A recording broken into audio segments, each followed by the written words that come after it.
গভীর রাতে গ্রামের এক প্রান্তে পুরনো বাঁশঝাড়ের নিচে দাঁড়িয়েছিল রামু। হাতের কুপির ক্ষীণ আলোতে ঝলসানো ঘরের পথের দিক ঠিক করার চেষ্টা করেছিল সে। বাড়ি ফিরতে আজ তার দেরি হয়ে গেছে, কিন্তু সন্ধ্যার পরে এই পথে পা বাড়ানোর কথা কেউ স্বপ্নেও ভাবে না। কিন্তু আজ তাকে ফিরতেই হবে এই পথ দিয়ে।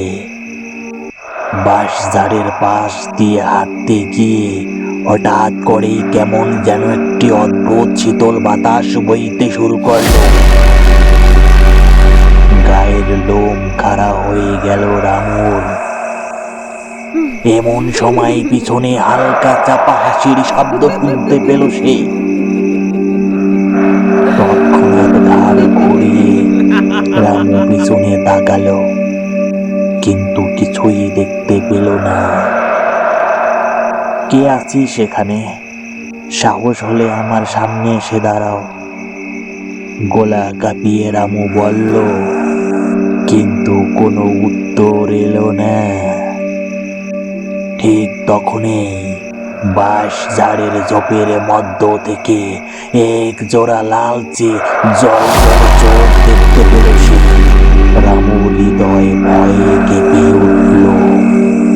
হঠাৎই সেই চোখগুলো তার দিকে ধেয়ে আসতে লাগলো।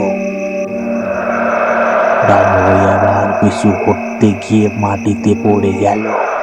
মাটিতে পড়ে থাকা অবস্থায় সে দেখতে পেল সামনে এক অদ্ভুত চেহারার মেয়ে অবয়ব দাঁড়িয়ে আছে। মেয়েটির চুলগুলো ছিল এলোমেলো, মুখটি ছিল অর্ধেক পোড়া, আর চোখ দুটো যেন রক্তের মতো টকটকে লাল। তার ঠোঁটের কোণে ছিল এক রহস্যময় হাসি। তুই আমাকে চিনছিস না রামু? কাঁপা কাঁপা কণ্ঠে মেয়ে অবয়বটি বলে উঠল। রামুর মাথা ঝিমঝিম করতে লাগলো, কিন্তু কিছুই মনে করতে পারছিল না সে। মেয়ে অবয়বটি আরো কাছে এগিয়ে এলো আর বলল, তুই এবং তোদের গ্রামের তোরা সবাই আমাকে মেরে ফেলছিস। আজ আমি এসেছি আমার মৃত্যুর প্রতিশোধ নিতে। মেয়ে অবয়বটির কথা শুনে রামুর মনে পড়ল গ্রামের সেই মেয়ের কথা, যাকে তারা ডাইনি অপবাদ দিয়ে পুড়িয়ে মেরে ফেলেছিল কয়েক বছর আগে। রামু চিৎকার করে উঠে দৌড়াতে শুরু করলো, কিন্তু তার পেছন পেছন সেই মেয়ে অবয়বটি পিছু নিল। বাঁশঝাড়ের প্রতিটি বাঁশ যেন অদ্ভুত ভাবে দুলতে থাকে আর অদ্ভুত বাতাসে গর্জন করতে থাকে। রামু ছুটে নিজের বাড়ির দিকে। তার ঘরের দরজায় পৌঁছানোর আগেই একটা ভয়ানক চিৎকারে সব কিছু থেমে গেল। পরের দিন সকালে গ্রামের লোকেরা রামুর রক্তারক্ত দেহ বাঁশঝাড়ের নিচে খুঁজে পেল। তার চোখ দুটো যেন আতঙ্কে স্থির হয়ে গেছিল।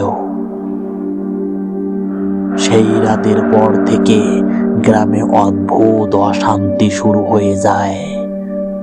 গ্রামের লোকেরা বলে, রাত হলে সেই মেয়েটির ভৌতিক হাসি আজও শোনা যায়, আর বাঁশঝাড়ের ভেতর তার লাল চোখের প্রতিচ্ছবি দেখা যায়। বন্ধুরা, গল্পটি কেমন লাগলো অবশ্যই কমেন্টে একটি কমেন্ট লিখে যাবেন।